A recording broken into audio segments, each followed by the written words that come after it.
products like what Greg is building, what some of the Enphase and SolarEdge are both coming out. It's these installer agnostic. We have all these 10, 15-year warranties from these installers, which are about as worth as much as the paper they're written on, because they're going out of business. And then when the customer calls in, they get a bounce back on that email, and the phones change. So then they call us. So now we have to figure out what to do. And so industry as a whole, and we as finance companies, need to figure out how do we create a lasting O&M products. We don't need to create it. They are created, but it needs to be leveraged across. Yeah, I think the industry needs standardized O&M for residential solar and storage. It's an issue. It seems that O&M in the residential market a lot of the time is an afterthought. And this disruption that we're seeing, while it's unfortunate, also presents a market opportunity. I think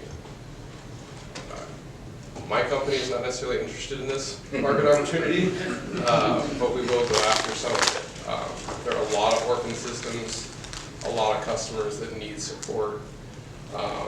And so, one of the things that we're working on is developing a service plan that would be included with, for the first year when we sell a residential solar and storage system, that would include monitoring, cleaning, an annual service.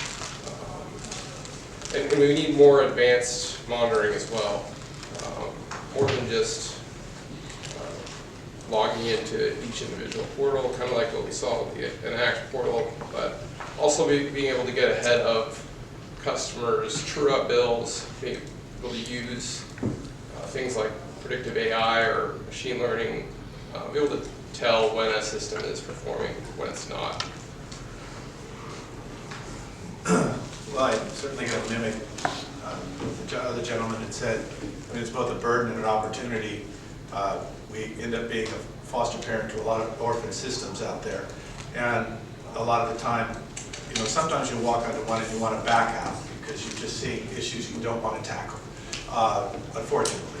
But as in the contracting world, once you touch it, you own it. So one has to be there at that point willing to say, well, we can repair it, we can fix it, and or replace it. So I think that it's a big challenge for us. We're certainly always serviced what we've installed. We've been in the business a while, of course, but I think we're still learning how to respond to the volume that's coming in and how much and how best to make that work for us. It's kind of a sad state of affairs when so many folks are left without any service provider. So, we're still learning as we go and developing our service, or trying to ramp it up going forward. So, echoing, I often think everybody here does something that's very, very difficult because we're all in solar and solar is difficult. I can make the case that what we do is the most difficult part of solar. All we do is service home solar systems that are owned by homeowners. Myriad issues with that. Pretty much every day I wake up and think, why am I doing this? What was making me crazy enough to get into this? And why am I still doing it? But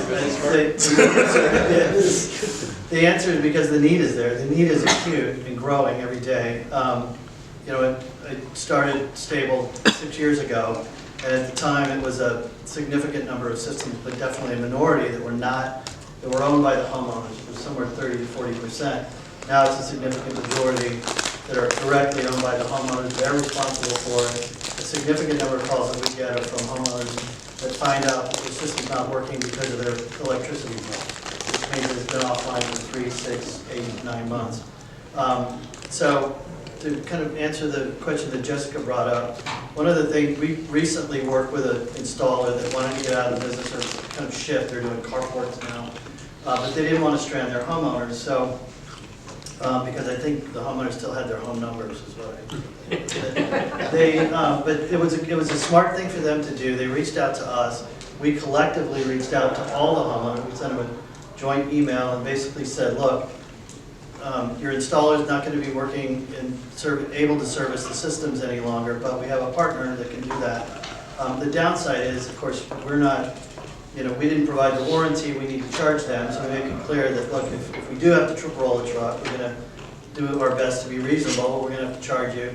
But as one of the system owners, as one of the customers of this former company, we're going to give you a competitive rate. And so that's kind of worked out. What's been interesting about it, and this speaks to a larger trend in the industry that's going to be interesting to see evolve.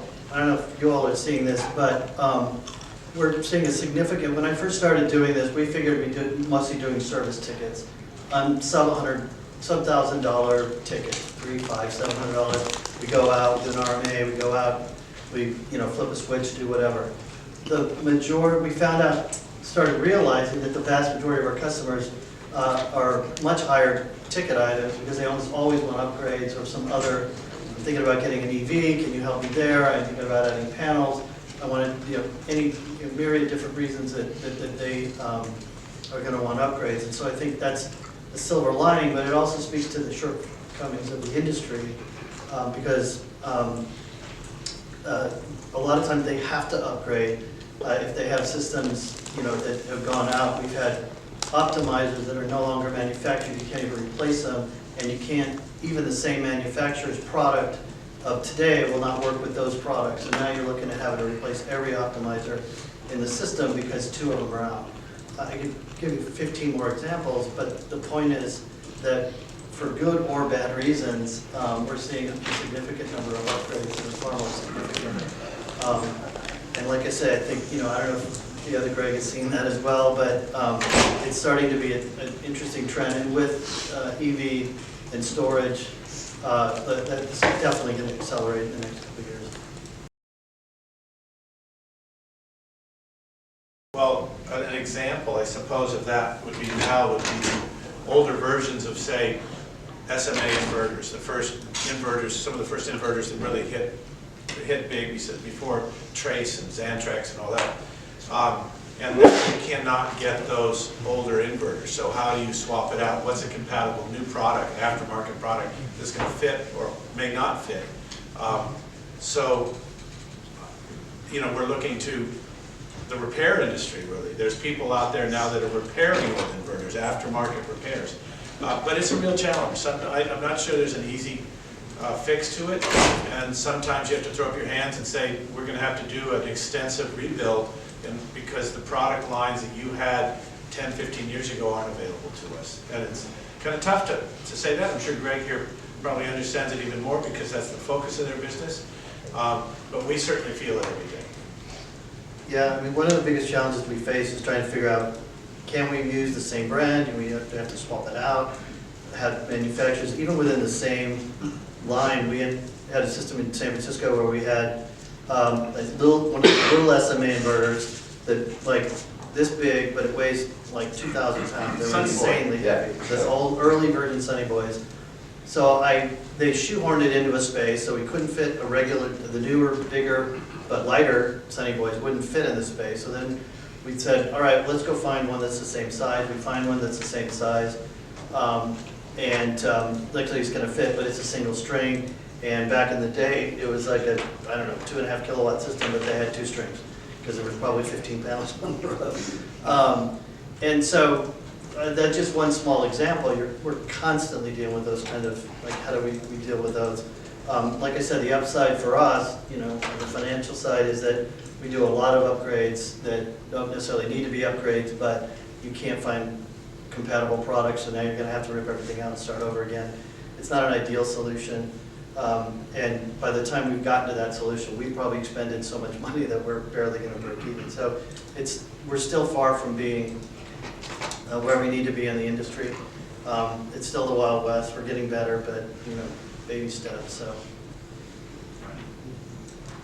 Well, I certainly echo his sentiments on that. And you know, doing business in San Francisco, I got to pick up on this one. Doing business in San Francisco is a little bit like, San Francisco is kind of a combination of the Wild West and the Soviet Union.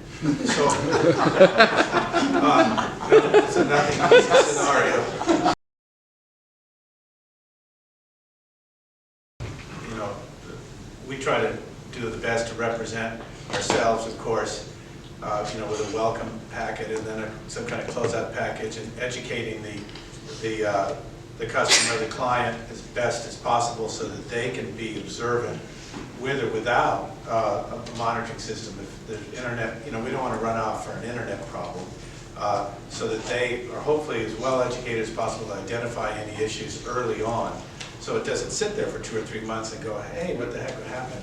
So maintaining that relationship is very important, and I'm not quite sure what the best standardization is.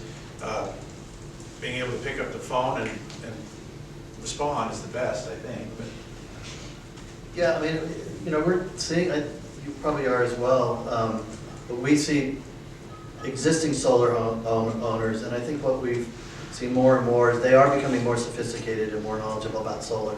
When you think about it, we take it for granted how much we know about our cars. There's a ton of technical details that we just take that we know about the car, but most early on, the early days, nobody knew anything about solar. The first thing on how it operated. Now I'm getting calls where it's more likely to be, hey, I double checked and it's not a Wi-Fi issue, or I checked and made sure that the breaker hadn't tripped, or I checked, well, hallelujah. That makes our job so much easier. I think we can continue to drive that and try to, within reason, ask customers to double check this, look at this, take a photo of this and send it before we go out. That helps both educate them and then helps reduce costs. So there's things like that that you can do, but and then it ends up creating, like you said, a better customer experience as well. But also a huge time sink to troubleshoot remotely with customers. So it's like, you know, you save a truck full, but also now you have to have people, you know, in your office. So it definitely is hard, but you are right. There is this knowledge gap, and a lot of things, as simple and silly as it is, a lot of times with the solar system, all it needs to be done is shut off and turn back on. And I've helped remotely. I've helped remotely